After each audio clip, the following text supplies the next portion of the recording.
सुनू आइ अपना घर पर एगो मेहमान आबै छै। आबै छै तऽ आबऽ दियौ, एहिमे हम की करू? मेहमान आबै छै तऽ चाय पानी के लिए पूछऽ पड़तै ने हुनका। हाँ हाँ, किया नहीं पूछबनि। जेना कि चाय पीबै लए हमेशा चीनी चायपत्ती घरे में रहैया।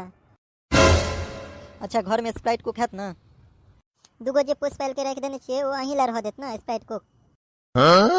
ठीक छै पहले आबऽ दियौ कुटुम के, कोनो जोगाड़ लगबै छी हम।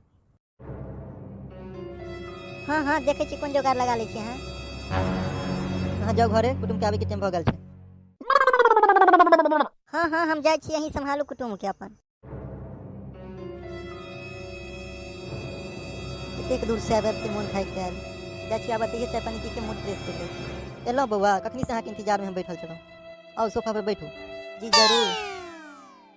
एतेक लेट केना भऽ गेल? की कहू, कोयलक गाँव में आबि के हम रस्ते भटक गेलहुँ। औरो कोनो चीज के दिक्कत नहीं ने भेल? पीबा में अहाँ ठंडा लेब कि गरम?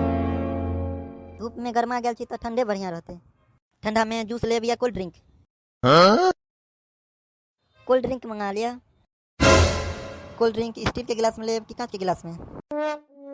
कांचे के गिलास में पी लेब। प्लेन गिलास में लेब कि डिजाइन वाला गिलास में लेब? एगो काम करू, अहाँ डिजाइन वाला गिलास में लऽ के आबि जाओ। डिजाइन में फूल वाला डिजाइन कि डाइन वाला डिजाइन? ये सरकार, अहाँ फूले वाला डिजाइन में लऽ के आबि जाओ ना। फूल में गुलाब के फूल वाला में कि चमेली के फूल वाला में? यो गुलाबे के फूल वाला में लऽ के आबि जाओ ना। ढोलन के मैं हाँ की भेल? अपना घर में गुलाब के फूल वाला डिजाइन के गिलास छै कि? गुलाब के फूल वाला गिलास तो छलै, पर परसू ये छोरा कोठिए पर से गिरा देल गिलास। जा अब कना पीतीन गिलासे फोड़ देलकै। तऽ कोल्ड ड्रिंक रह दियो भाई साहब के मजे नहीं हेतै।